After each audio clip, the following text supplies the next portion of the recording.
Selain array biasa, ada juga yang namanya associative array. Bedanya apa sih array dan associative array? Pada associative array, kita akan menggunakan sebagai pengganti nomor indeks adalah key atau kata kunci.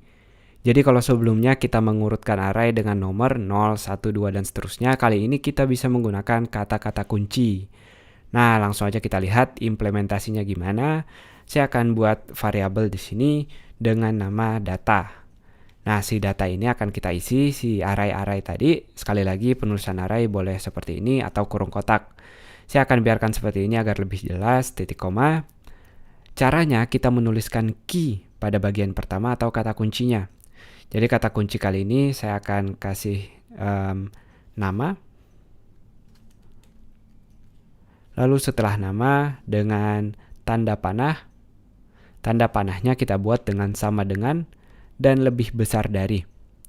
Lalu setelah itu adalah datanya. Nah, kita isi sekarang namanya Hilman misalnya.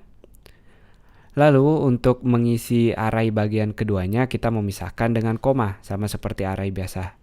Teman-teman boleh nulis seperti ini, tapi biar lebih terbaca akan saya beri jarak di sini.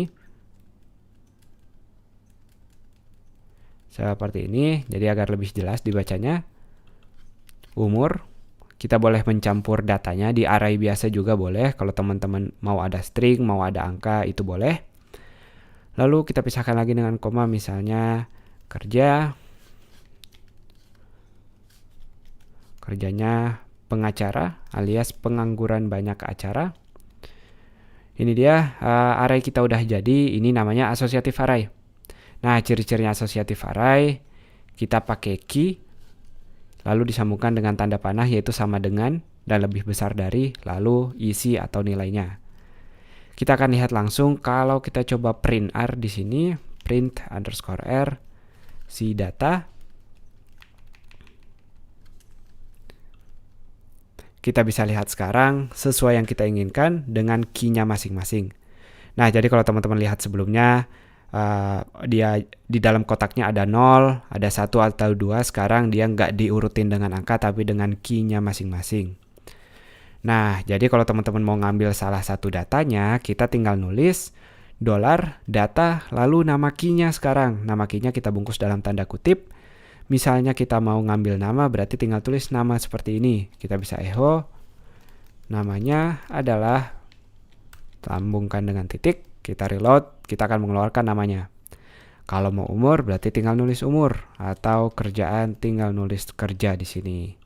Kita ganti teksnya, pekerjaannya adalah pengacara. Nah, itu dia perkenalan tentang associative array. Tapi sebelum selesai, ada yang saya mau tambahkan. Kalau teman-teman mau mengubah isi dari array, tapi bukan mengubah langsung, anggap kita udah mengolah datanya dan kita mau ubah sekarang, kita bisa ubah data dengan menggunakan key-nya seperti sebelumnya. Misalnya saya mau mengubah namanya, dia ganti nama sekarang. Nah, kita tinggal nulis sama dengan, lalu mengisi dengan nilai barunya. Saya akan kasih nama barunya, yaitu nama lengkapnya, yaitu Hilman Ramadan. Lalu tutup titik koma. Dan sekarang kalau kita mengembalikan dengan namanya sekarang adalah Hilman Ramadan. Jadi ini cara untuk mengubah nilai pada array. Jadi teman-teman tinggal ambil variabel, lalu key yang mau diubah, dan nilai barunya. Hal yang sama pada array yang biasa, yang bukan associative array, tapi array index. Kita tinggal ambil nama, lalu urutannya, misalnya teman mau hapus yang bagian pertama, berarti tinggal nama 0 sama dengan namanya di sini. Itu dia cara mengubah array dan tentang associative array.